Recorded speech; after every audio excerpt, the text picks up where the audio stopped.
사과, 세상은 나의 집이 아니다. 천국에 관한 거짓 이야기에 쉽게 속아 넘어가는 사람들은 그로 인해 심각한 오류에 치우치기 쉽다. 그러나 그보다 훨씬 더 많은 사람들이 수욕주의와 물질주의에 발목이 잡혀 천국과 사후세계를 까맣게 잊은 채 살아가고 있다.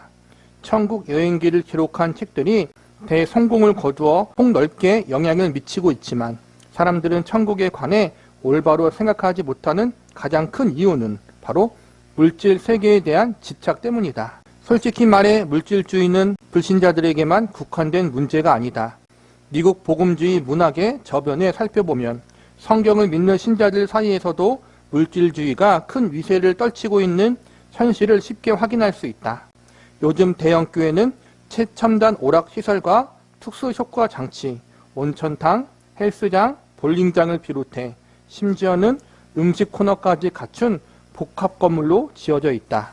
위에서 부르신 부름의 상을 추구하는 것보다 교인들에게 물질적인 편의시설을 제공하는 것을 더 중요하게 생각하는 교회들이 적지 않다. 그러니 교인들이 물질주의가 죄라는 사실을 인식하지 못하는 것이 조금도 이상하지 않고 예배 대신 속된 즐거움을 더 좋아하는 사람들이 하나님의 영광이 지배하는 천국을 따분하게 느끼는 것이 조금도 놀랍지 않다. 솔직히 부유한 서구 사회에 사는 대다수 신자들은 세상에서 살아가는 것에 충분한 만족을 누린다. 그들은 천국을 사모하는 것이 무엇을 의미하는지 알지 못한다. 하나님은 우리에게 물질적인 축복을 넘치게 베풀어 주셨다. 우리는 역사상 유례없는 풍요를 누리고 있다. 따라서 우리가 이 세상에서 나그네요 외국인으로 살아간다는 사실을 잊고 세상에서의 삶에 편안하고 안락하게 생각할 위험이 너무나도 크다. 사실 우리도 아브람처럼 하나님이 계획하시고 지으실 터가 있는 성을 바랐음이라는 자세로 세상에서 나그네로 살아가야 마땅하다. 서구 사회에 비해 덜 풍요롭고 덜 안락한 사회에서 살아가는 신자들은 천국에 관해 더 많이 생각한다. 왜냐하면 천국은 그들이 세상에서 경험하는 삶과 사뭇 다른 삶을 약속하기 때문이다. 몇 년 전 티베트 서쪽, 그러니까 시베리아 남부에 있는 한적한 도시에서 말씀을 전한 적이 있다. 나는 그곳에서 러시아의 압제 아래 75년 동안 크게 고통을 당하며 가난하게 살고 있는 1,500명의 신자들을 만났다.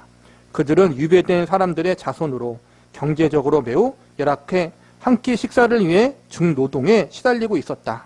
그들은 내가 성경을 가르쳐 주기를 원했고 그들은 가장 배우고 싶어하는 주제는 자신들이 미래에 누리게 될 천국의 영광이었다.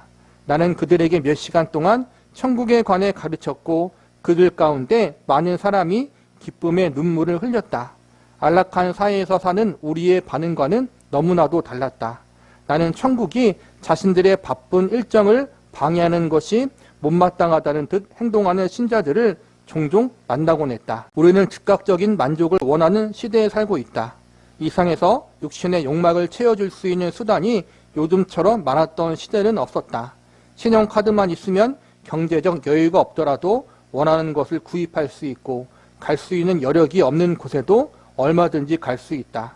신용카드만 있으면 불가능한 일들이 얼마든지 가능해진다. 휴가를 다녀오고 사치품을 구입한 뒤에야 우리는 비로소 돈을 어떻게 지불해야 할지 걱정한다. 신용카드를 무절제하게 사용해 진 빚 때문에 고민하는 사람들이 지금처럼 많은 이유는 내가 원할 때 내가 원하는 것을 갖고 싶어하는 사고방식 때문이다. 요즘 사람들은 즐거움을 조금이라도 뒤로 미루는 것을 용납하지 않는다. 모두가 즉각적인 만족을 원한다. 즉각적인 만족이라는 재단 위에 미래를 기꺼이 제물로 바치기를 주저하지 않는다. 오늘날 우리가 살고 있는 시대가 물질주의, 수속주의를 추구하는 시대라는 거예요. 돈이면 다 되는 시대, 나의 만족을 위해서라면 아낌없이 쓰는 시대, 풍요의 시대라는 거예요. 대부분 서구를 비롯해 우리나라도 마찬가지지만 그러다 보니까 천국에 대한 소망이 적어졌다. 돈만 있으면 이 땅에서 내가 하고 싶은 거 다 하면 살 수 있으니까 굳이 천국을 소망할 필요가 없다라는 거예요. 오히려 천국에 가면 내가 하고 싶은 거 못하니까 하나님께 영광을 돌리고 예배 드리는 삶이 중심이니까 따분할 것 같으니까 오히려 천국보다는 지금의 삶이 좋다. 이렇게 여기는 사람들이 미국에도 많이 있고 물질적으로 풍요로운 사회에 많이 있다는 거예요. 그리고 그렇지 않더라도 오늘날은 더 좋은 것을 위해서 지금 내가 믿음으로 인내하고 기다리는 것을 못하는 세대라는 거예요. 예를 들어 신용카드를 여기서 얘기를 들었잖아요. 당장 여행 갈 수 없고 당장 이 물건을 살 수 없지만 신용카드가 있으면 할부로 긁으면 되니까 기다리고 모아서 하기보다는 지금 당장 내가 일단 지르고 볼 수 있는 것, 지금 내가 원하는 것을 어떻게든 만족시키는 것, 그러한 인내와 기다림을 못하는 세대가 오늘날의 세대라는 거예요. 근데 우리 믿는 성도들은 천국을 기다려야 하잖아요. 기다리는 가운데 인내해야 되고 고난과 고통을 감수해야 되고 아픔과 손해를 내가 어느 정도 감당해야 돼요. 근데 오늘날 세대는 그것을 못하는 세대라는 거예요. 당장 나를 만족시켜야 돼요. 근데 문제는 신앙생활도 그렇게 하고 있다는 거예요. 인내하고 기다리고 감내하는 것이 없이 당장 내가 감각적으로 무엇인가 나를 뜨겁게 해주는 것, 내 마음에 감동을 주는 것, 내 관심을 끄는 것, 그것이 있어야만 마치 하나님이 임재하시는 것 같고 하나님이 나와 함께하는 것 같고 당장 응답이 돼야지 나를 만족시켜주는 것 같고, 근데 성경은 그렇게 우리에게 가르쳐주고 있지 않다라는 거예요. 그래서 오늘날 시대는 시대 자체가 물질주의적이고 개인주의적이고 이기주의적이고 나를 만족시켜주는 그런 것들을 너무 중점적으로 하고 있는데 교회도 그러한 세속의 흐름을 따라가고 있다는 거예요. 다시 말하지만 신자들도 이런 사고방식에서 결코 자유롭지 못하다. 우리는 위의 것을 찾기보다 이 성의 것에 집착하는 경향이 있다. 일시적인 것에 정신을 빼앗겨 진정으로 중요한 것을 소홀히 할 때가 많다. 우리는 지금 당장 만족이나 즐거움을 줄 수 있는 것들, 곧 한때 쓰고 없어질 것을 소비하고 축적하는데 모든 에너지를 쏟아붓는다. 예수님은 성의 것들은 그 모든 즐거움과 더불어 썩어 없어질 것이라고 가르쳤다. 이것이 우리를 위해 하늘의 보물을 쌓아야 하는 이유다. 그곳에 쌓아둔 보물은 절대 소멸되거나 없어지지 않는다. 안타깝게도 은혜로운 미래를 바라보지 못하는 탓에 너무나도 많은 신자가 이 세상의 일에 매몰되어 살아간다. 결국에는 그들도 잠시 쓰이다가 없어질 물건들과 함께 소멸되고 말 것이다. 설상가상으로 명망 있는 방송사역 단체도 소위 번영신학이라는 거짓 복음을 전함으로써 수많은 사람에게 기독교가 고작 그런 수준밖에 안 되는 인상을 심어주고 있다. 그들은 건강하고 부유하고 성공적인 인생을 사는 것이 예수님의 뜻이라고 가르친다. 그런 가르침이 인기를 누리는 이유는 오늘날의 시대 정신, 곧 세상에서 당장의 모든 만족을 누리겠다는 현대인의 사고방식과 맞아 떨어지기 때문이다. 번영신학을 외치는 설교자들에게 영향을 받은 사람들은 천국을 모든 물질적인 욕망이 온전히 충족되는 장소로 생각하는 경향이 있다.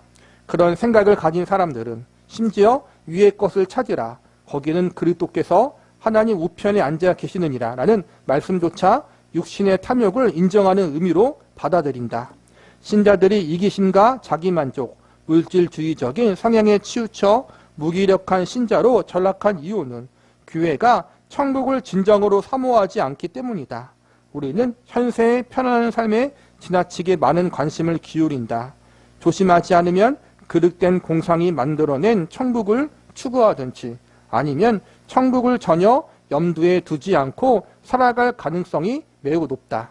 신자는 그런 덫에 걸려서는 안 된다. 사람들은 이따금 기독교인은 천국에 너무 많은 관심을 기울인다고 말할지도 모른다. 어떤 사람들을 가리켜 천국만을 너무 생각하느라 세상에서는 아무 쓸모가 없어라고 불평하는 소리를 한 번쯤 들어보았을 것이다.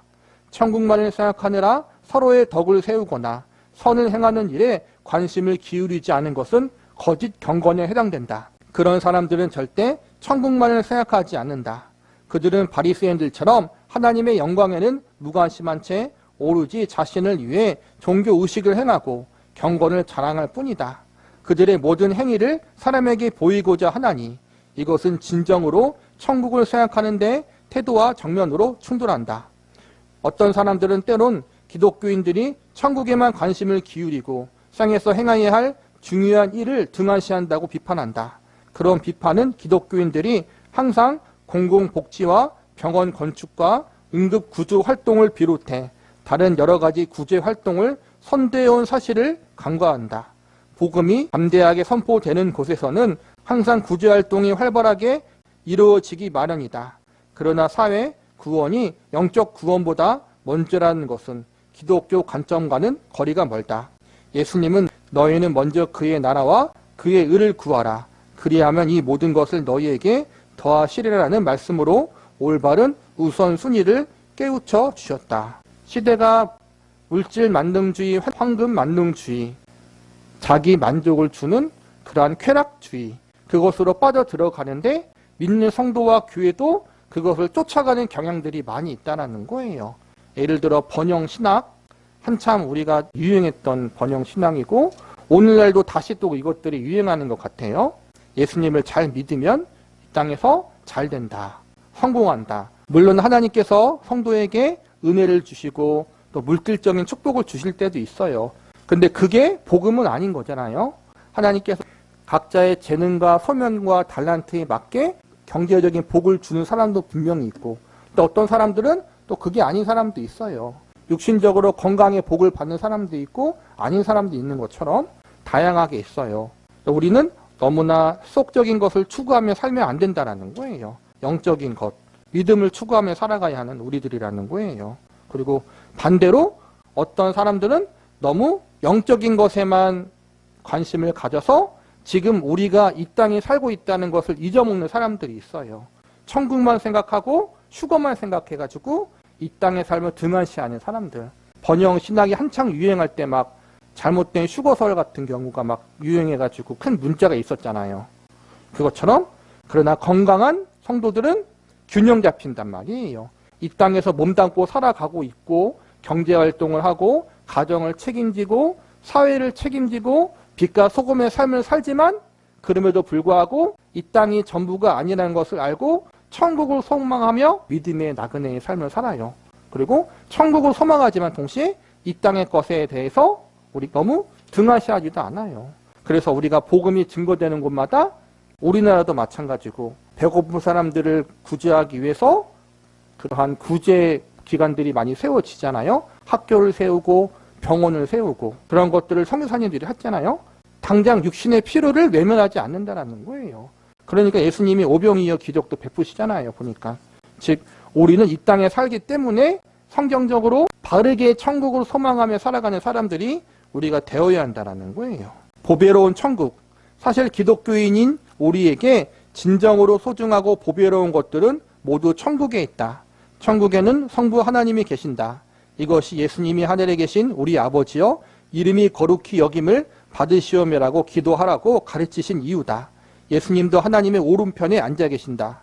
히브리서 9장 24절은 그리스도께서 참 것의 그림자인 손으로 만든 성소에 들어가지 아니하시고 바로 그 하늘에 들어가사 이제 우리를 위하여 하나님 앞에 나타나시고라고 말한다. 우리 주님은 천국에 계신다. 그분은 그곳에서 우리를 위해서 중보기도를 드리신다. 그리스도 안에서 형제와 자매가 된 사람들도 천국에 거한다. 히브리서 12장 22에서 24절은 너희가 이른 곳은 시온산과 살아계신 하나님의 도성인 하늘의 예루살렘과 천만 천사와 하늘에 기록된 장자의 모임과 교회와 만민의 심판자이신 하나님과 및 온전하게 된 의인들의 영들과 새 언약의 중보자인 예수와라고 말한다. 장차 하나님께 돌아가는 날 우리도 천국의 모든 거주자들과 함께 거하게 될 것이다. 믿음 안에서 죽은 사랑하는 사람들이 지금 천국에서 그리스도와 성부 하나님과 함께 있다. 신구약 성경의 성도들 가운데 죽은 사람들도 모두 천국에 있다. 우리의 이름이 천국에 기록되어 있다. 그리스도께서는 귀신들을 축출하고 기뻐하는 제자들에게 귀신들이 너희에게 항복하는 것으로 기뻐하지 말고 너희 이름이 하늘에 기록된 것으로 기뻐하라고 말씀하셨다. 우리의 이름이 하늘에 기록되어 있다는 그리스도의 말씀은 우리의 소유권이 그곳에 있다는 뜻이다. 천국은 우리의 기업이다. 우리는 그리스도 안에서 썩지 않고 더럽지 않고 쇠하지 아니하는 유업을 입게 되는 상속자들이다. 빌립보서 3장 20절은 우리의 시민권은 하늘에 있는 지혜라고 말한다. 우리는 천국에 속해 있다. 우리는 땅에서 외국인과 나그네이다. 따라서 우리는 세상에서 물질적인 소유를 쌓는 것을 목적으로 삼아서는 안 된다.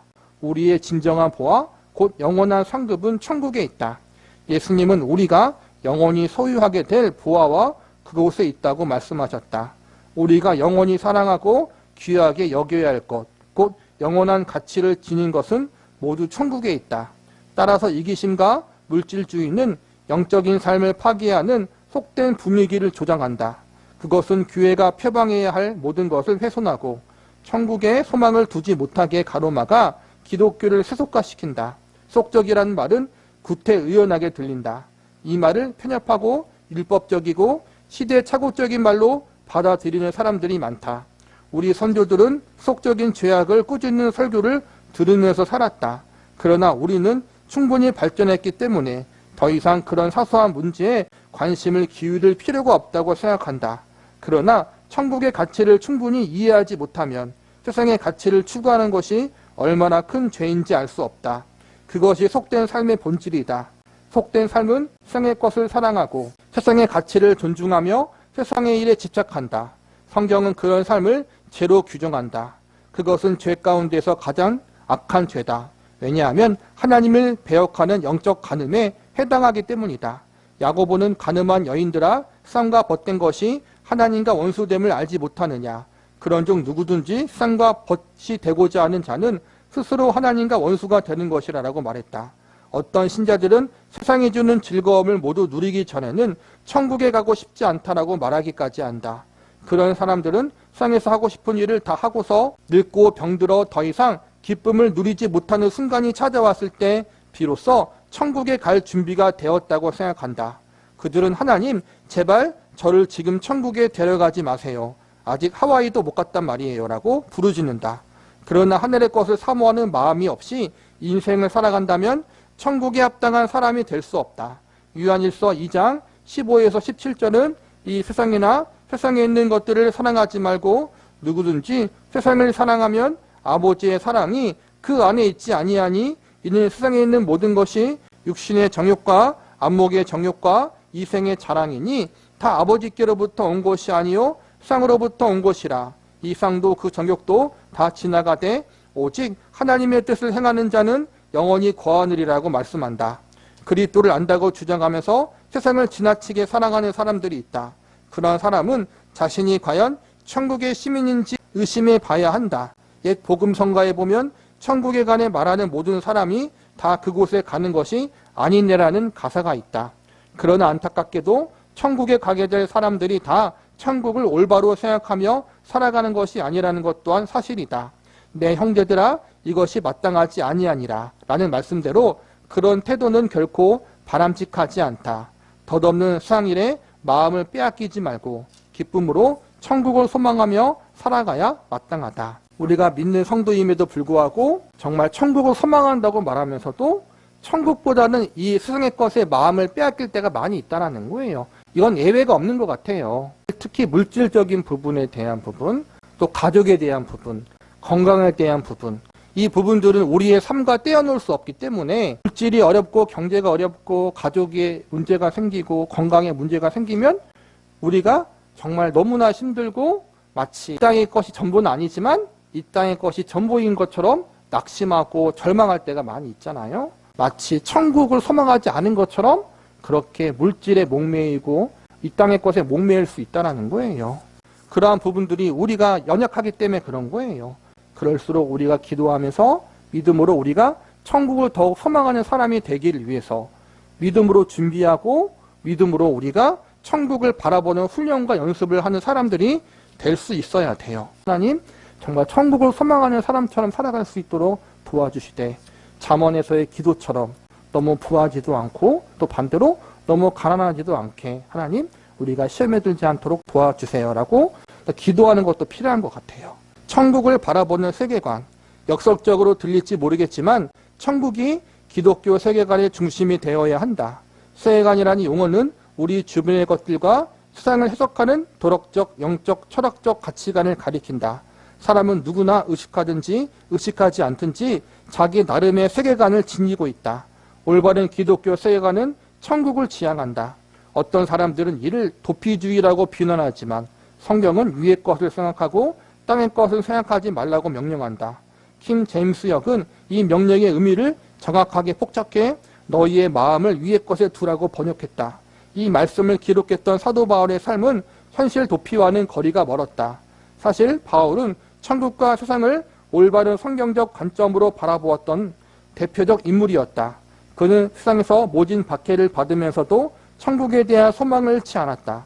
그리고 고린도후서 4장 8절에서 10절에서 우리가 사방으로 우겨쌈을 당하여도 쌓이지 아니하며 답답한 일을 당하여도 낙심하지 아니하며 박해를 받아도 버림받지 아니하며 거꾸로 트림을 당하여도 망하지 아니하고 우리가 항상 예수의 죽음을 몸에 짊어집은 예수의 생명 또한 우리의 몸에 나타나게 하려 함이니라라고 말했다.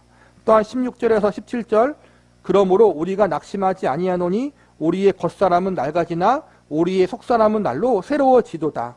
우리가 잠시 받은 환난에 경한 것이 지극히 크고 영원한 영광에 중한 것을 우리에게 이루게 함이니라라고 덧붙였다. 그는 또 로마의 교회에게 쓴 서신서에서도 생각하건대 현재의 고난은 장차 우리에게 나타날 영광과 비교할 수 없다라고 강조했다. 바울의 말은 베드로가 박해를 받아 흩어진 신자들에게 보낸 서신서에서 말했던 말과 정확히 일치한다. 우리는 이 천국의 영광을 위하여 이 세상의 고난을 기꺼이 견뎌야 한다. 우리가 세상에서 어떠한 고난을 당하든 장차 나타날 영광과는 비교가 되지 않기 때문이다. 우리는 현실 도피한 채 천국만을 소망하지 않는다. 우리는 천국을 확신하는 믿음이 있기 때문에 현세의 모든 고난을 능히 감당할 수 있다. 세상은 일시적이다. 헛된 세상에 마음을 두는 사람들이야말로 현실 도피자라고 말할 수 있다. 왜냐하면 덧없이 사라질 일시적인 것의 그림자 뒤에 몸을 숨긴 채 영혼의 현실을 회피하려는 헛된 노력을 기울이고 있기 때문이다. 우리가 세상에서 보고 만지는 것들은 천국의 영원한 것들에 비하면 모두 유한할 뿐이다. 실질적이지 못하다. 천국의 영원한 것들은 오직 믿음으로만 붙잡을 수 있다. 사도 바울은 우리가 주목하는 것은 보이는 것이 아니고 보이지 않은 것이니 보이는 것은 잠깐이고 보이지 않은 것은 영원함이라. 만일 땅에 있는 우리의 장막 집이 무너지면 하나님께서 지으신 곧 손으로 지으신 것이 아니고 하늘에 있는 영원한 집이 우리에게 있는 줄 아느니라라고 말했다.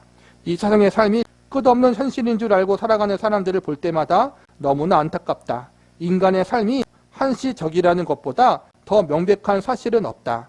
이 세상의 장막, 즉 인간의 육체가 갈수록 낡아진다는 사실은 인생의 초기 단계부터 분명하게 드러난다. 이 장막은 곧 무너진다. 우리는 그 안에서 탄식한다. 더욱이 피조물도 이제까지 함께 탄식하며 함께 고통을 겪고 있다. 세상에 있는 것은 그 무엇도 영원하지 않다. 사물의 본질을 생각하는 사람은 대충만 생각해도 이 사실을 분명하게 알 수 있다. 인생이 짧다는 사실을 빌미로 마음껏 욕망을 채워도 괜찮다고 생각하는 사람들이 많다. 그들은 우리가 이 세상에서 보고 경험하는 것이 전부라면 최대한 쾌락을 누리는 것이 좋지 않겠는가라고 생각한다. 한 유명한 양조회사는 인생이 짧다는 사실을 부각시켜 맥주를 선전했다. 한 재화회사도 비슷한 맥락에서 인생은 짧다, 열심히 놀아보자라는 광고 문구를 만들어냈다. 이러한 생각들은 세상에서의 삶을 천국의 보물을 쌓는 기회로 삼으라는 예수님의 가르침과는 거리가 멀어도 한참 멀다. 이 세상에서의 삶이 우리의 전부라면 우리의 운명은 그야말로 비참할 수밖에 없다. 그런 경우라면 오직 허무주의만이 우리가 받아들여야 할 유일한 철학이 될 것이다. 진정으로 중요한 것이 아무것도 없다면 죽어서 무로 돌아가기 전 마음껏 쾌락을 누리며 자기 만족을 추구하는 것이 최선이다. 기독교인인 우리는 그런 식의 향락주의를 안타깝게 여기고 그것이 가져다줄 절망에 큰 슬픔을 느낄 수밖에 없다. 그러나 만일 우리의 존재가 무에서 비롯해 무로 끝난다면 인생 자체도 무이기 때문에 오직 허무주의 세계관만이 가장 확실하고 논리적인 대안이 될 수밖에 없다. 한 회의주의자의 말대로 우리가 태비가 되기를 기다리는 원형질에 지나지 않는다면 죽기를 기다리는 동안 먹고 마시고 즐거워하지 않을 이유가 없다. 그러나 성경은 그런 태도를 어리석은 자의 세계관이라고 말씀한다. 그보다는 영혼을 바라보는 것이 훨씬 유익하다. 일전에 어떠한 서책자에서 존 퀸시 애덤스의 일화를 읽은 적이 있다. 그가 80살이던 어느 날 한 친구가 그에게 오늘 존 퀸시 애덤스는 어떠신가라고 인사말을 건넸다. 전임 미국 대통령이었던 그는 점잖은 태도로 고맙소이다 선생. 존 퀸시 애덤스는 잘 지내요. 아주 잘 지내고 있소이다. 고맙소. 그러나 그가 살고 있는 집이 곧 무너질 지경이요. 기초가 흔들리고 있다오. 수상과 계절에 못 이겨 거의 황폐해졌소이다. 지붕도 매우 낡았고 벽도 많이 부서졌소. 바람에 마구 흔들리고 있다오. 건물이 너무 오래되어 사람이 더 살 수 없게 되었소. 존 퀸시 애덤스는 곧 거기에서 이사해야 할 듯하오. 그러나 그는 매우 잘 지내고 있소. 아주 잘 지낸다오라고 대답했다. 훌륭한 정치가였던 그는 그렇게 말하고 나서 지팡이에 몸을 잔뜩 의지한 채 천천히 거리를 걸었다. 무신론자들 같은 경우는 신을 믿지 않으니까, 사후세계를 믿지 않으니까, 이 땅의 것이 전부라고 생각하니까 이 땅에 사는 동안 최대한 즐기자, 이렇게 이야기한다는 거예요. 어차피 죽으면 썩어져서 흙으로 돌아가니까 이 땅에 살았을 때 하고 싶은 거 다 하고 누리고 싶은 거 다 누리고 그렇게 사는 것이 인생의 목적이라는 거예요. 거기에 조금 선한 삶을 살면 나름대로 내가 만족하는 삶을 살 수 있다. 거기까지라는 거예요. 그런데 오늘날 시대가 그걸 부추기고 있다는 거예요. 우리는 그렇지 않다. 이 땅의 삶이 전부가 아니라 영원한 것을 사모하는, 영원한 천국을 사모하는 것이 우리라는 거예요. 그래서 예수님께서 뭐라 그래요? 이 땅에서 하늘을 위한 상급을 쌓으라고 하잖아요. 이 땅의 것은 무의미하진 않아요. 이 땅에 썩어질 것이지만 그것으로 썩어질 것으로 영원한 하늘의 상급을 쌓을 수 있는 기회가 우리에게 지금 주어졌기 때문에 우리가 이 땅에서 천국을 소망하되 열심히 천국의 상급을 쌓는 인생을 이 땅에서 믿음으로 살아가는 거란 말이에요. 그게 건강한 삶이라는 거예요. 비록 나이를 먹고 육신이 우리가 늙어지고 약해지지만 그럴수록 우리의 믿음은 더욱 천국을 소망하는 강한 믿음으로 그렇게 자라날 수 있어요. 이 땅에서 천국을 소망하되 두 가지 양극단에 빠지지 않게 너무 천국만 바라본다고 해서 이 땅의 것을 무시하지 않고 이 땅은 하나님이 우리에게 허락하신 사명의 장소이고 천국의 상급을 쌓는 그러한 시간들이라는 사실도 기억하고 또 반대로 너무 이 땅의 것에 목매여서 천국을 소망하지 않은 것처럼 살아가는 것도 우리가 조심해야 돼요. 균형 잡히게 천국을 소망하되 우리가 이 땅에서 믿음으로 최선을 다해 하나님 앞에 인생을 살아가자. 이것이 오늘 본문이 가르치는 교훈입니다. 하나님이 지으신 새 집. 바울은 세상의 장막, 곧 우리의 육체가 무너지면 하나님이 지으신 새 집을 받아 천국에서 영원히 살 것이라고 말했다. 앞서 인용한 고린도후서 5장 2절을 모두 인용하면 다음과 같다. 우리가 여기 있어 탄식하며 하늘로부터 오는 우리 처소로 덧 입기를 간절히 사모하노라. 로마서 8장 23절은 우리의 썩을 육신이 천국에서 속량될 것이라고 말한다. 그리스도께서 만물을 자기에게 복종하게 하실 수 있는 자의 역사로 우리의 낮은 몸을 자기 영광의 몸의 형체와 같이 변하게 하실 것이다.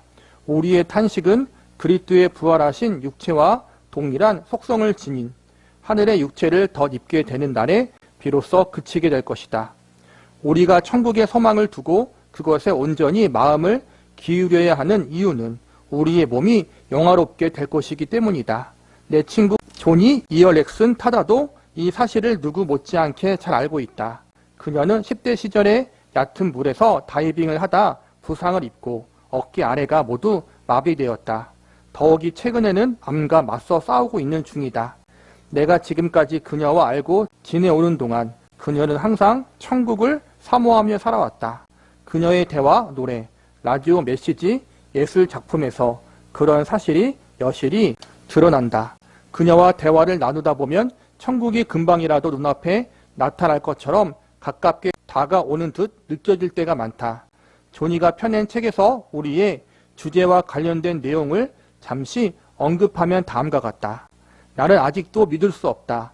뒤틀려 굽어진 손가락들, 말라붙은 근육들, 앙상하게 드러난 무릎, 어깨 아래로 아무 감각 없는 내 육체가 언젠간 의의 옷을 덧 입은 몸, 찬란한 광채를 품어내는 아름답고 힘있는 몸으로 변하게 될 것이라는 사실을 말이다. 로마서 12장 12절의 말씀대로 소망 중에 즐거워하는 삶은 내게 그리 어렵지 않다. 지난 20년 동안 나는 그런 삶을 살아왔다. 새 몸을 얻자마자 온갖 재미있는 일을 하자고 친구들과 약속할 정도로 천국에 관한 나의 확신은 구체적이다. 나는 그런 약속을 가볍게 생각하지 않는다. 나는 이런 일이 실제로 일어나리라고 굳게 믿는다. 성경은 사도 바울이 천국을 고대하면서 사람들과 약속을 했는지 정확히 밝히지 않는다. 그러나 그도 천국을 기다리면서 확실한 기대를 품었을 것이 분명하다. 고린도후서 5장의 처음 몇 구절을 다시 읽어보자. 만일 땅에 있는 우리 장박집이 무너지면 하나님께서 지으신 집, 곧 손으로 지은 것이 아니요 하늘에 있는 영원한 집이 우리에게 있는 줄 아느니라. 참으로 우리가 여기 있어 탄식하며 하늘로부터 오는 우리 처소로 덧입기를 간절히 사모하노라. 이렇게 이 부분 우리가 벗은 자들로 발견되지 않으려 함이라. 참으로 이 장막에 있는 우리가 짐진 것 같이 탄식하는 것을 벗고자 함이 아니요 오히려 덧입고자 함이니 죽을 것이 생명에 삼킨 바 되게 하려 함이라. 우리가 육체를 입고 탄식하는 이유는 죄와 질병과 슬픔과 죽음을 감당해야 하기 때문이다. 그러나 우리는 이 육체를 벗고 싶어 하지 않는다. 다시 말해 우리는 육체 없이 영혼만으로 이루어진 삶을 기대하지 않는다. 우리가 바라는 삶은 그런 것이 아니다. 우리는 육체와 영혼을 모두 지닌 상태로 하나님이 계신 곳에 거하기를 원한다. 이것 또한 하나님의 계획이기도 하다. 어떤 사람들은 천국이 영적이고 형태가 없으며 비현실적이라고 생각한다. 그들은 천국을 꿈처럼 막연하고 비실제적인 영적 세계라고 상상한다. 그러나 성경은 그렇게 가르치지 않는다. 우리는 천국에서도 육체를 갖게 될 것이다. 우리의 육체가 장차 영화롭게 되어 그리스도의 부활하신 육체처럼 변할 것이다. 그 육체는 지금의 육체보다 더욱 견고할 것이다. 왜냐하면 노쇠, 부상, 질병, 죽음 등의 영향을 조금도 받지 않을 것이기 때문이다. 이 썩을 것이 반드시 썩지 아니할 것을 입겠고 이 죽을 것이 죽지 아니함을 입으리로다. 이 썩을 것이 썩지 아니함을 입고 이 죽을 것이 죽지 아니함을 입을 때에는 사망을 삼키고 이기리라. 나도 새 몸을 얻으면 존이와 오래 달리기를 하기로 약속했다. 믿는 성도들이 다 천국을 소망하지만 그래도 그 중에서 천국을 더 간절히 소망하는 사람들 중 하나가 장애를 가진 사람일 거예요. 몸에 불편함을 입은 사람들. 여기서 나오는 존이라는 사람은 어릴 때 물속에 다이빙을 하다가 신경을 다쳐서 하반신 마비, 그러니까 목 아래, 어깨 아래로 움직일 수 없는 사람이 된 거예요. 20년 동안 그러한 삶을 살면서 더욱 천국을 사모하게 되었다는 거예요. 천국에 가면은 온전한 육체를 입고 자유롭게 살아갈 수 있잖아요. 하나님 앞에서. 궁극적으로 이루어질 천국에는 예수님이 변화산에서 영광스러운 모습으로 변화되었던 것처럼 우리도 그렇게 영광스러운 몸을 입은다라는 거예요. 우리가 영화롭게 되어진다. 예수님과 영혼이 그곳에서 하나님을 예배하고 하나님과 함께하고 기뻐하고 즐거워하며 살아갈 수가 있다라는 거예요. 우리가 온전히 영화롭게 되어질 그 천국을 더욱 소망할 수 있다. 거기에는 아픔도 없고 질병도 없고 연약함도 없어진다. 이 땅에서는 사망이 우리를 삼키는 것 같아요. 그렇죠? 누구나 다 죽기 때문에 질병으로 죽든지 사고로 죽든지 나이를 먹도 죽든지 사망이 우리를 삼키는 것 같아요. 그런데 믿는 자들은 사망이 우리를 삼키는 것 같지만 그 후에 생명이 더 있다라는 거예요. 사망이 우리를 삼키는 게 아니라 생명이 사망을 삼키는 것을 나중에 우리가 경험하게 될 것이다. 우리가 그러한 천국에 대한 약속을 소망하자라는 거예요. 우리의 본향인 천국 같은 곳이 없다. 바울은 곧 이것을 우리에게 이루게 하시고 보증으로 성령을 우리에게 주시는 이는 하나님이시니라고 말했다. 보증으로 번역된 헬라어는 아르라본이다. 바울은 에베소서 1장 14절에서 이 용어로 성령을 가리켰다. 아르라본이라는 고대어는 현대 헬라어에서 약혼 반지를 의미한다. 신약 성경에서는 보증금이나 계약금을 의미했다.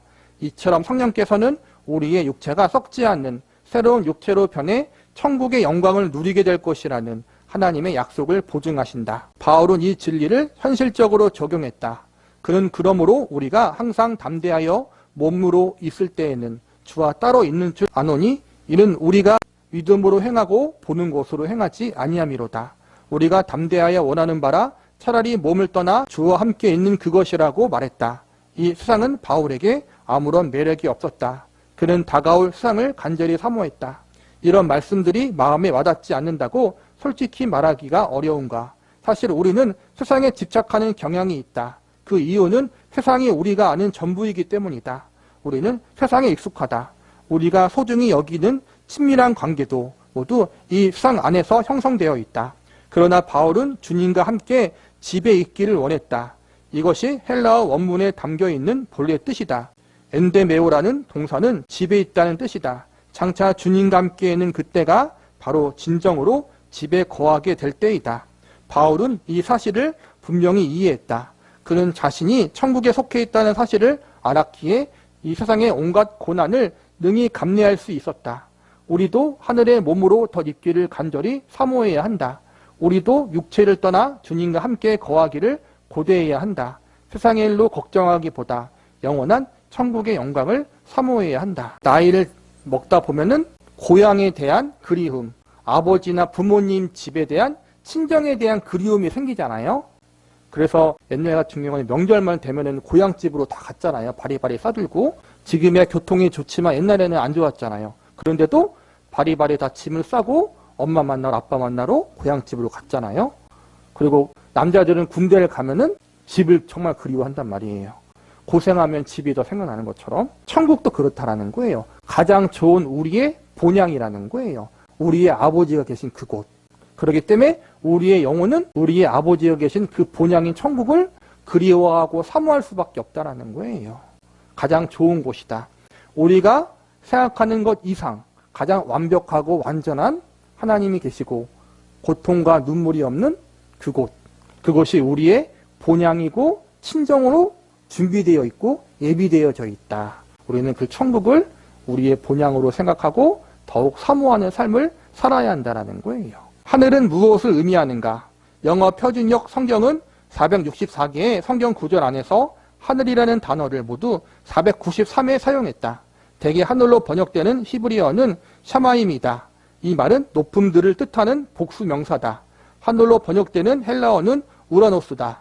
이 말은 높이 들린 것이나 높이 있는 것을 가리킨다. 샤마임과 우라노스 모두 성경에서 서로 다른 세 곳의 하늘을 가리키는 의미로 다양하게 사용되었다. 우리와 가장 가까이 있는 하늘은 대기권이다. 이것은 천국, 곧 생물이 숨을 쉴 수 있는 대기층을 가리킨다. 예를 들어 노아의 홍수를 언급하고 있는 창세기 7장 11절과 12절은 이렇게 말한다. 하늘의 창문들이 열려 40주야를 비가 땅에 쏟아졌더라. 여기서 말하는 하늘은 지구를 덮고 있는 대륙권, 곧 물의 순환이 이루어지는 영역을 가리킨다. 시편 147편 8절도 그가 구름으로 하늘을 덮으시며 땅을 위하여 비를 준비하시며라고 말한다. 이것이 첫째 하늘이다. 두 번째 하늘에 속한 우주 공간은 별들과 달과 행성들이 있는 곳이다. 성경은 그곳에 속하는 하늘을 묘사할 때도 동일한 용어를 사용한다. 예를 들어 창세기 1장 14절에서 17절은 이렇게 말한다. 하나님이 이르시되 하늘의 궁창에 광명체들이 있어 낮과 밤을 나뉘게 하고 그것을 징조와 계절과 날과 해를 이루게 하라. 광명체들이 하늘의 궁창에 있어 땅을 비추려 하시니 그대로 되니라. 하나님이 두 큰 광명체를 만드사 큰 광명체로 낮을 주관하게 하시고 작은 광명체로 밤을 주관하게 하시며 또 별들을 만드시고 하나님이 그것들을 하늘의 궁창에 두어 땅을 비추게 하시며. 바울이 고린도서 12장에서 언급한 셋째 하늘은 하나님이 거룩한 천사들과 영화롭게 된 신자들과 함께 거하는 하늘을 가리킨다. 다른 두 하늘은 장차 완전히 사라질 테지만 셋째 하늘은 영원하다. 하나님은 창세전부터 그곳에 거하셨다. 그곳은 우주 밖의 공간이다. 하나님은 신명기 26장 15절에서 이스라엘 백성에게 원하건대 주의 거룩한 처소 하늘에서 보시고라고 기도하라고 가르쳤다. 이렇듯 셋째 하늘은 하나님이 거하시는 곳이다. 어떤 사람들은 하나님은 모든 곳에 계시는데 왜 성경은 하늘을 그분의 처소라고 말하는가라고 물을지도 모른다. 이는 어디에나 있는 존재가 특정한 장소에 거하는 것이 가능한가라고 묻는 질문이다. 솔로몬은 예루살렘 성전을 봉헌하면서 말했다. 하늘과 하늘들의 하늘이라도 주를 용납하지 못하겠거든 하물며 내가 건축한 이 성전 이유리이까. 사실 하늘의 하늘이라도 하나님을 감당하기엔 역부족이다. 하나님의 존재가 미치지 못하는 영역이나 그분이 계시지 않은 영역은 존재하지 않는다. 시편 자자는 소울에 내 자리를 펼치라도 거기 계시니이다라고 하나님의 편재하심을 찬양했다. 따라서 하나님이 하늘에 거하신다는 것을 그분이 그 안에만 갇혀 계시는 것으로 생각해서는 곤란하다. 그러나 하나님은 하나님의 거처이자 활동의 중심지이며 명령을 발하시는 사령탑이다. 또한 하늘은 하나님의 보좌가 있는 곳이기도 하며 하나님을 향한 가장 완전한 예배가 이루어지는 곳이기도 하다. 이것이 우리가 하늘을 하나님의 처소라고 일컫는 의미다. 하늘에 하나님의 처소로 생각하는 개념은 성경 전체에 걸쳐 나타난다. 예를 들어 이사야서 57장 15절은 지극히 존귀하며 영원히 거하시며 거룩하다 이름하는 이가 이와 같이 말씀하시되 내가 높고 거룩한 곳에 있음이라고 말씀한다. 하나님이 직접 하늘을 자신의 처소로 말씀하신 것을 알 수 있다. 이사야서 63장 15절도 주여 하늘에서 굽어 살피시며 주의 거룩하고 영화로운 처소에서 보옵소서라고 말씀하고 시편 33편 13절에서 14절도 하나님께서 하늘에서 굽어보사 모든 인생을 살피심이며 또 그가 거하는 곳에서 세상의 모든 거민들을 굽어 살피는 도다라고 말씀한다. 사도 바울이 천국의 환상 중에 갔다 온 이야기를 하면서 3층 하늘, 세 번째 하늘을 갔다 왔다고 이야기하는데 보통 이제 성경에서 말하는 세 번째 하늘은 천국을 의미해요. 첫 번째 하늘은 우리가 보고 있는 하늘, 대기권을 말하고 두 번째 하늘은 우주를 말하고 세 번째 하늘이 천국을 상징하는데 그 천국은 하나님의 보좌가 계신 곳이고 거기엔 천사와 앞서간 우리의 믿음의 선진들이 있는 곳이에요. 그리고 우리가 앞으로 갈 곳이고 하나님은 무소부재하시기 때문에 모든 곳에 거하실 수 있고 모든 곳에 존재하시고 모든 곳에서 활동하실 수 있지만 특별하게 셋째 하늘인 천국을 그분의 처소와 보좌로 택하셔서 그곳에 거하신다라는 거예요. 그리고 그곳이 우리가 가야 할 곳, 우리의 본향이 된다라는 거예요. 성경에서 하늘을 이야기할 때는 하나님의 처소가 있는 천국을 의미한다라고 보시면 되는 거예요. 신약 성경도 하늘을 하나님의 처소로 말하기는 마찬가지다. 사실 하늘은 예수님의 산상 설교를 관통하는 핵심 주제다. 예수님은 이같이 너희 빛이 사람 앞에 비치게 하여 그들로 너희 착한 행실을 보고 하늘에 계신 너희 아버지께 영광을 돌리게 하라고 말씀하셨다. 그분은 맹세하기를 좋아하는 사람들에게 하늘을 두고 맹세하지 말라고 경고하셨다. 그 이유는 하늘이 하나님의 보좌이기 때문이다. 아울러 예수님은 청중에게 원수를 사랑함으로써 하늘에 계신 너희 아버지의 아들이 되라고 가르치셨다. 예수님은 마태복음 6장 1절에서도 사람에게 보이려고 그들 앞에서 너희 의를 행하지 않도록 주의하라. 그리하지 아니하면 하늘에 계신 너희 아버지께 상을 받지 못하느니라라고 말씀하셨다. 그분은 제자들에게 하늘에 계신 우리 아버지여 이름이 거룩히 여김을 받으시오며라고 기도하라고 가르치셨고 설교가 거의 끝날 무렵 너희가 악한 자라도 좋은 곳으로 자식에게 줄 알거든 하물며 하늘에 계신 너희 아버지께서 구하는 자에게 좋은 곳으로 주시지 않겠느냐. 나더러 주여 주여 하는 자마다 다 천국에 들어갈 것이 아니요 다만 하늘에 계신 내 아버지의 뜻대로 행하는 자라야 들어가리라고 가르치셨다. 예수님의 설교와 사역에서도 동일한 표현이 여러 차례 발견된다. 마태복음 10장 31에서 33절은 누구든지 사람 앞에서 나를 시인하면 나도 하늘에 계신 내 아버지 앞에서 그를 시인할 것이요 누구든지 사람 앞에서 나를 부인하면 나도 하늘에 계신 내 아버지 앞에서 그를 부인하리라고 말씀한다. 또한 마태복음 12장 50절은 누구든지 하늘에 계신 내 아버지의 뜻대로 하는 자가 내 형제요 자매요 어머니라고 하시더라라고 말씀한다. 예수님은 베드로에게 바요나 시몬아 내가 복이 있도다. 이를 내게 알게 한 이는 혈육이 아니요 하늘에 계신 내 아버지시니라고 말씀한다. 예수님은 신자들을 어린아이에게 빗대시면서 그들을 해롭게 하는 사람들에게 엄중히 경고하셨다. 삼가 이 작은 자 중 하나도 업신여기지 말라. 너에게 말하노니 그들의 천사들이 하늘에 계신 내 아버지의 얼굴을 항상 배웁느니라. 그러시고는 이 작은 자 중 하나라도 잃는 것은 하늘에 계신 너희 아버지의 뜻이 아니니라. 진실로 다시 너에게 이르노니 너희 중 두 사람이 땅에서 합심하여 무엇이든지 구하면 하늘에 계신 내 아버지께서 그들을 위하여 이루게 하시니라라고 덧붙이셨다. 이처럼 예수님은 하나님을 줄곧 하늘에 계신 내 아버지라라고 일컬으셨다. 하늘을 하나님의 처소라고 생각하는 개념은 그리스도의 신성과 성육신에 관한 신약 성경의 가르침 안에도 함축되어 나타난다. 신약 성경은 그리스도를 하늘에 내린 하나님의 떡으로 묘사했다. 그리스도께서 내가 하늘에서 내려온 것은 내 뜻을 행하려 함이 아니요 나를 보내신 이의 뜻을 행하려 함이니라 라고 말씀하셨다. 스스로를 하늘에서 내려온 떡으로 일컬어 자신의 신성을 암시하셨다. 요한복음 6장만 살펴보아도 예수님의 그러한 주장이 여러 차례 나타난다. 예수님의 청중은 그분의 말씀이 스스로를 하나님으로 주장하는 의미를 지닌다는 사실을 정확하게 이해했다. 하늘을 하나님과 동일시했다. 하나님을 완곡하게 지칭하는 표현으로 사용했다. 그들은 하나님의 이름을 망령되이 일컫는 죄를 피하기 위해 하늘을 하나님의 이름으로 대응했다. 특히 중간기에 살았던 유대인들은 하나님의 이름을 사용하는 데 거의 미신에 가까운 두려움을 느꼈다. 그들은 여호와라는 이름이 인간의 입으로 말하기에는 너무 거룩하다고 생각한 나머지 다른 용어들로 하나님의 이름을 대체하기 시작했고 그 가운데 하늘이 가장 흔히 사용되었다. 신약시대가 시작될 무렵에는 그런 태도가 관습으로 발전해 유대인들 사이에서 하늘이 곧 하나님을 가리키는 말로 간주되었다. 예를 들어 그들은 하나님의 이름으로 맹세하는 대신 하늘로 맹세했다. 예수님은 하늘로 맹세하는 것이 하나님의 이름을 망령되이 일컫지 말라는 계명을 거스르는 행위라고 말씀하셨다. 그 이유도 하늘이 하나님을 가리키는 의미로 사용되었기 때문이다. 예수님은 마태복음 23장 22절에서도 또 하늘로 맹세하는 자는 하나님의 보좌와 그 위에 앉으신 이로 맹세함이니라라고 말씀하셨다. 이처럼 하늘은 하나님을 의미했다. 그런 용례는 신약 성경에서 매우 흔하게 나타난다. 누가는 하나님의 나라라는 표현을 사용했지만 유대인 독자들을 염두에 두었던 마태는 하늘나라라는 표현을 사용했다. 누가복음 15장 18절도 하나님을 가리켜 완곡한 표현으로 하늘을 사용했다. 탕자는 그곳에서 아버지에게 할 말을 생각하면서 내가 일어나 아버지께 가서 이르되 아버지 내가 하늘과 아버지께 죄를 지었사오니라고 말했다. 그의 말은 하나님께 죄를 지었다는 뜻이다. 그러나 하늘이 종종 하나님의 이름을 대신해 사용되었다고 해도 성경이 하늘을 하나님과 동등시했다고 결론 짓는 것은 옳지 않다. 그 두 용어는 서로 동의어가 아니다. 하나님은 하늘을 초월하신다. 하늘은 장소다. 그곳은 하나님이 거하시는 초소이자 선택받는 신자들이 그분과 영원히 함께 거하는 장소다. 그것이 바로 하늘들의 하늘, 곧 셋째 하늘이다.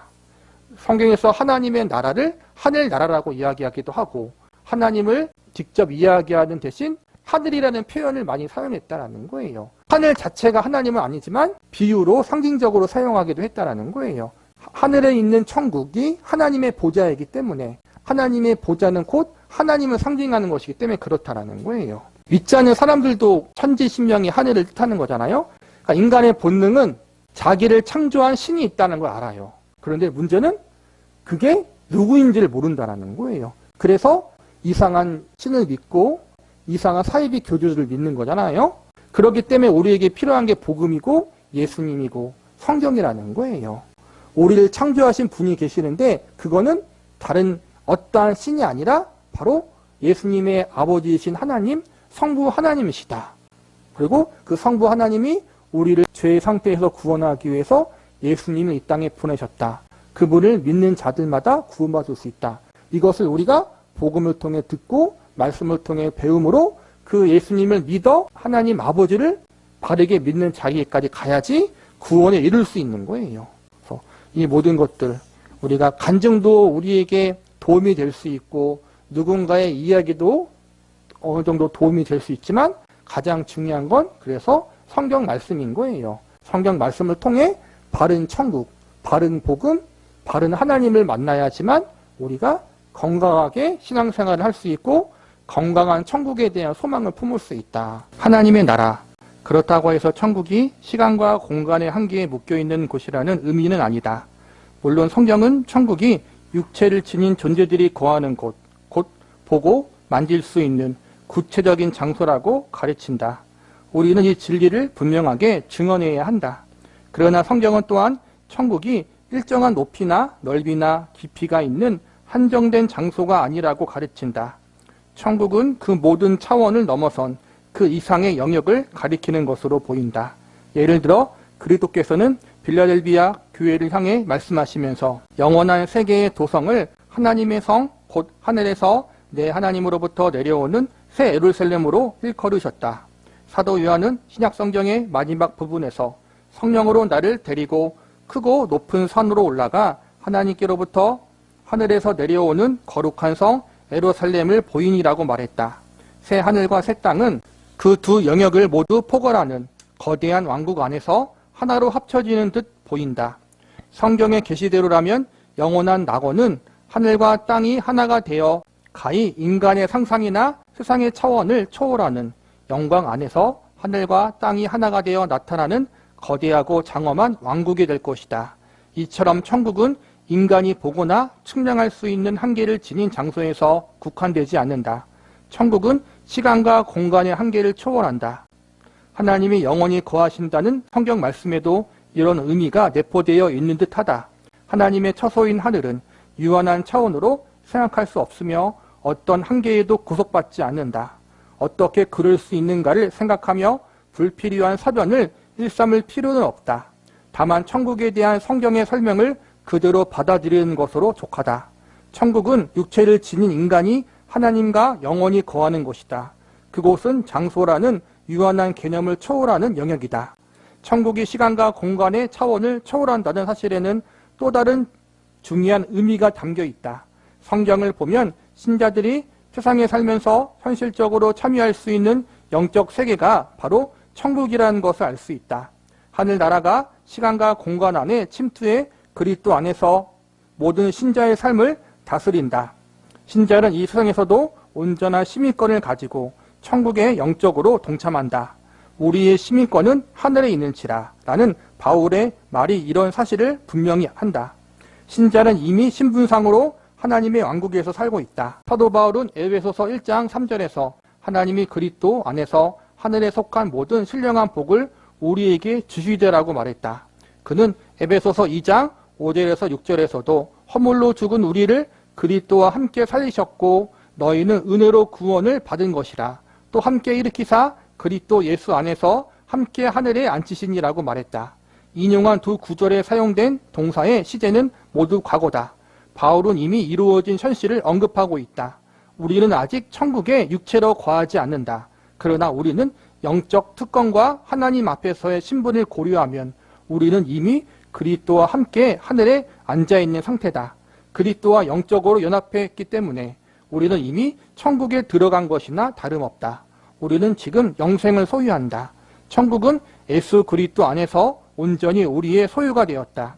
그리스도께서도 천국이 가까이 왔다고 말씀하셨다. 그러나 그분은 눈으로 볼 수 있는 왕국이 언제 임하느냐고 묻는 사람들에게 하나님의 나라는 볼 수 있게 임하는 것이 아니요 또 여기 있다 저기 있다고 못하리니 하나님의 나라는 너희 안에 있느니라라고 이렇게 대답하셨다. 천국은 하나님의 교제, 거룩함, 기쁨, 평화, 사랑을 비롯한 모든 축복이 온전하게 실현되는 곳이다. 그러나 우리는 세상에 살면서도 부분적으로나 그런 경험을 할 수 있다. 우리가 받은 기업의 보증이 되시는 성령께서 우리 안에 사랑과 실학과 화평과 오래 참음과 자비와 양성과 충성과 온유와 절제와 같은 열매들을 맺게 하신다. 이런 열매들은 천국의 속성을 그대로 반영한다. 더욱이 우리 안에는 하나님의 생명이 있고 우리 삶은 그분의 지배를 받는다. 우리에게는 천국 시민에 걸맞는 축복과 권한이 주어졌다. 우리는 새 가족 곧 새로운 공동체의 일원이 되었다. 우리는 어둠의 왕국에서 빛의 왕국으로 옮겨졌다. 우리는 더 이상 사탄의 지배를 받지 않고 하나님의 영원한 왕국에 살아간다. 고린도후서 5장 17절은 누구든지 그리스도 안에 있으면 새로운 피조물이라 이전 것은 지나갔으니 보라 새 것이 되었도다라고 말씀한다. 우리는 새로운 피조물 가운데 첫 열매가 되었다. 새로운 창조는 영원한 새 하늘과 새 땅을 통해 그 정점에 이를 것이다. 이것이 예수님이 하나님의 나라는 너희 안에 있느니라라고 말씀하신 참된 의미다. 예수님이 이 땅에 오심으로 말미암아 하나님의 나라가 이 땅에 임했어요. 같이 예수님과 함께. 그리고 그 예수님을 믿는 자 역시 하나님의 나라에 속한 자가 돼요. 그런데 이것은 완전한 의미는 아니에요. 이미 예수님으로 말미암아 예수님을 믿는 자들에게는 천국의 시민권이 주어지고 영적으로 예수님과 함께 천국에 살아가는 건 맞지만 이것은 완성된 건 아니라는 거예요. 영적인 의미에서 예수님과 함께하고 영적인 의미에서 천국의 삶을 살아가는 건 맞지만 아직 완성되지 않았기 때문에 완성은 언제 되느냐면은 예수님이 다시 재림하실 때 완성된다라는 거예요. 우리는 예수님을 믿음으로 영적으로 천국의 시민으로서 살아갈 수 있고 천국의 기쁨을 미리 맛보며 살아갈 수 있지만 아직 그게 완성되지 않았기 때문에 이미와 아직 사이에서 우리가 고민하고 갈등하고 또 믿음의 고난도 겪으며 살아갈 수밖에 없다는 거예요. 지금은 영적으로 우리가 천국에 살아가는 천국의 백성이고 영적으로 예수님과 함께하지만 마지막 날 예수님이 재림하실 때는 영적으로가 아니라 예수님과 얼굴과 얼굴을 맞대고 영원히 함께 살아갈 수가 있어요.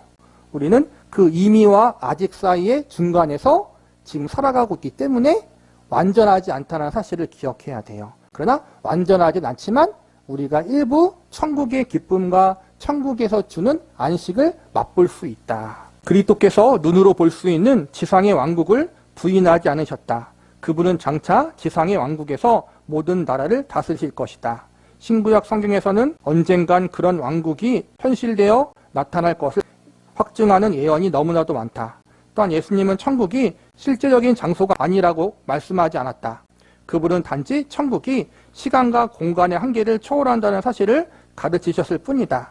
예수님은 바리새인들에게 지금 이 세상에서 하늘나라를 구하는 것이 무슨 의미인지 일깨워 주려고 하셨다. 복음을 받아들이면 즉시 천국에 들어간다. 이것이 복음이 종종 천국 복음으로 일컬어지는 이유다. 예수님은 사람들에게 천국에 들어가기를 심쓰라고 가르치셨다. 또한 때로는 구원 받으라고 권하셨고 때로는 영생을 얻는 것에 관해 말씀하셨다. 이 세 가지 표현은 젊은 부자 간원과의 대화에서 모두 나타난다. 그는 예수님에게 선한 선생님이여 내가 무엇을 하여야 영생을 얻으리이까라고 물었다. 그가 믿지 않고 돌아가자 예수님은 재물이 있는 자는 하나님의 나라에 들어가기가 얼마나 어려운지라고 말씀하셨다. 그 말씀에 제자들은 크게 놀라면서 그런 중 누가 구원을 얻을 수 있으리까라고 말했다. 세 가지 표현은 우리가 회심할 때 경험하는 현상을 묘사한다. 곧 그리스도를 믿는 사람은 구원받고 영생을 얻으며 하나님 나라에 들어간다.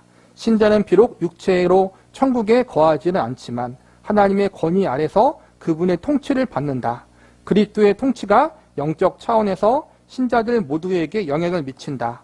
우리는 아직 육체로 천국에 거하지는 않지만 우리의 영적 시민권은 이미 하늘에 있다. 따라서 우리는 하늘의 것을 찾아야 한다. 하나님의 나라가 아직 완성되지 않았어요. 예수님이 오셔야 돼요. 근데 그 전까지 우리는 어떻게 살아야 하는가? 이미 영적으로 하나님의 백성이고 영적으로 천국의 시민권자이기 때문에 시민권자다운 삶을 살아야 한다는 거예요. 하늘의 백성, 하나님의 자녀다운 삶을 이 땅에서 살아야 한다는 거예요. 그러려면은 여러 가지 믿음의 고난이 있고 믿음의 시련이 있어요. 이 땅에서 예수님을 믿기 위해서는 많은 고난을 당해야 돼요. 그러나 그것이 우리에게 헛되게 낭비되는 것이 아니라 궁극적으로 하나님의 나라가 온전히 이 땅에 임할 때 우리에게 상급이 되고 우리에게 아름다운 면류관으로 될 거라는 거예요. 이 땅에서의 천국을 소망하되 아직 그 천국이 완전하게 임하지 않았기 때문에 믿음으로 우리가 싸워 나가야 할 그러한 각오도 필요하다는 거예요. 그리고 때로는 우리가 이 땅에서 많은 불의를 보잖아요. 믿는 사람들이 고난당하고 선하게 사는 사람이 악하게 사는 사람들보다 더 어렵게 살고 사기치고 등쳐먹는 사람들이 더 잘 사는 것 같아요. 착한 사람들은 오히려 더 속고 이 땅에 살면서 그러한 불합리한 것들이 있다는 거예요. 근데 그것은 어쩔 수 없는 부분. 아직 이 땅은 완전하지 않고 죄악이 관영한 곳이기 때문에 그래요. 이 모든 것을 하나님이 심판하실 그날이 되면은 하나님께서 완전한 정의와 공의를 실현하실 거예요. 예수님을 믿지 않은 악인들은 전부 지옥으로 심판받게 될 것이고 예수님을 믿는 자들은 예수님 안에서 하나님 안에서 영원한 영생 복락을 얻게 될 거예요. 그때를 우리가 기다리고 소망해야 돼요. 그래서 이 땅에서 불의한 것을 보더라도 온전하게 정의가 실현되지 않은 것처럼 보일지라도 우리가 믿음으로 참아내야 된다는 거예요. 이 땅에서 모든 정의가 실현되면은 천국을 소망할 필요가 없잖아요. 그렇죠? 우리는 그걸 참아내야 한다. 이 땅에서 지금 당장 불의가 판을 치는 것 같지만 궁극적으로 예수님이 재림하실 때 완전하게 심판하실 것이다. 그래서 우리가 예수님을 기다리고 갈망하는 거란 말이에요. 천국의 마음을 두라. 이것이 바로 이 책의 핵심 주제다. 이 책의 목적이 단지 천국에 관한 잘못된 개념을 일소하는 데만 있다면 몇 편의 부록을 덧붙이는 것에 그치지 않고 몇 권의 책을 써서 성경의 증언을 토대로 요즘의 베스트셀러들이 주장하는 내용을 상세히 논박했을 것이다. 천국에 관한 영지주의적인 접근 방식이 위험성을 인지하고 거기에서 돌이키는 일은 매우 중요하다. 그러나 거기에서 그쳐서는 안 된다. 천국에 관한 성경의 가르침을 옳게 이해해야 한다. 그리고 하나님의 나라를 추구했던 아브라함처럼 오직 천국만을 바라보고 그곳에 온 마음을 기울여야 한다. 그러기 위해서는 먼저 우리 마음의 속적인 생각을 깨끗이 몰아내야 한다. 이 세상에 집착하지 말고 영원한 천국을 바라보며 확실한 소망을 가지고 살아가야 한다. 속적이고 일시적인 것을 멀리하고 천국의 영광이요 중심이신 하나님만을 바라봐야 한다. 천국을 바라보며 사는 사람은 세상에서도 하나님이 의도하신 대로 충만한 삶을 살아갈 수 있다. 세상의 위로를 쫓는 이들은 땅에서 진정한 평화를 누리지 못한다. 청교도 신학자 리처드 백스터는 이렇게 말했다. 하늘을 향한 마음은 기쁨이 가득한 마음이다. 그런 마음이야말로 위로가 가득한 삶을 살아갈 수 있는 가장 확실한 길이다. 그런 마음이 없으면 위로도 없다. 불이 있는 곳에 있으면서 어찌 따뜻하지 않을 수 있고 햇빛을 받으면서 어찌 밝지 않을 수 있겠는가. 그러나 하늘에 마음을 두지 않는 신자는 얼음처럼 차갑고 평안이 없는 삶을 살 수밖에 없다. 오 신자들이여 위를 바라보자. 그리고 그곳이 이 아래보다 더 따사로운 곳임을 잊지 말자. 그의 말을 좀 더 들어보자. 하나님을 가장 영화롭게 하는 사람은 하늘에 마음을 둔 사람이다. 그렇지 않은 사람은 그분의 영광을 가리기 마련이다. 자식들이 누더기를 걸친 채 찌꺼기나 먹으며 거지들과 어울린다면 그것이 곧 아버지에게 큰 수치가 되지 않겠는가. 마찬가지로 우리가 하나님의 자녀임을 자처하면서 세상의 것들에만 관심을 기울이며 우리의 영혼의 복장이 벌거벗은 세상의 복장처럼 보잘것없고 또 항상 하나님 앞에 서서 그분을 섬겨야 할 우리가 흙과 먼지에 불과한 이 세상과 더 친근하게 어울린다면 하나님께 얼마나 큰 누가 되겠는가. 그리스도의 신부가 매일 그분의 내실을 마음대로 드나들 수 있고 또 들어가기만 하면 홀을 내밀어 주실 텐데 천박한 하녀와 노예들과 어울리는 것은 도무지 있을 수 없는 일이다. 천국을 사모하지 않은 신자는 무미하고 속된 삶을 살아갈 수밖에 없다. 그러나 은혜로우신 하나님은 다가올 세상의 기쁨을 맛보라고 하신다. 수속적인 것들에 매몰된 삶은 완악하고 왜곡된 마음에서 비롯된다. 그러나 하나님은 우리에게 천국을 보증하셨다. 그분은 우리에게 천국의 시민권을 허락하셨다. 우리는 이제부터 외인도 아니고 나그네도 아니요 오직 성도들과 동일한 시민이요 하늘의 권속이다. 천국의 영광을 아무 의미 없는 것처럼 무시해서는 곤란하다. 백스터는 천국에 우리의 마음을 둘 만큼 가치를 지닌 것은 아무것도 없다고 말했다.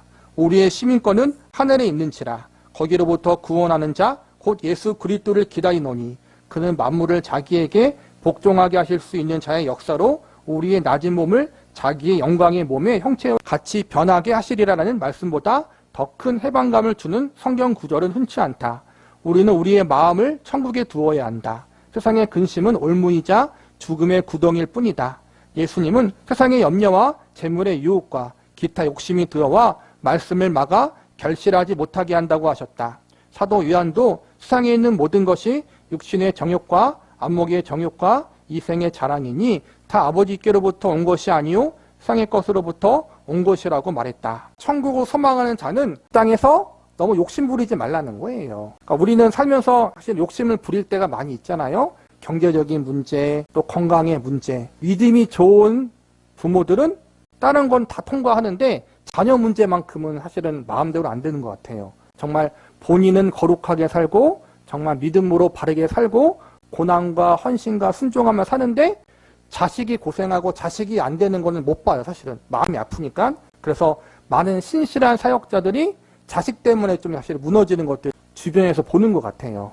자식들의 결혼 문제, 자식들의 살아가는 생활 문제, 거기에서 많이 넘어지는 부분이 있는데 그러니까 우리가 사실은 자유로울 수 없다는 거예요. 사실. 나는 거룩하지만 자식들이 고생하는 거는 못 보는 게 부모의 마음이잖아요. 그렇죠? 근데 그런 것조차도 우리가 하나하나씩 기도하면서 주님, 제가 이러한 부분을 내려놓지 못하고 있습니다.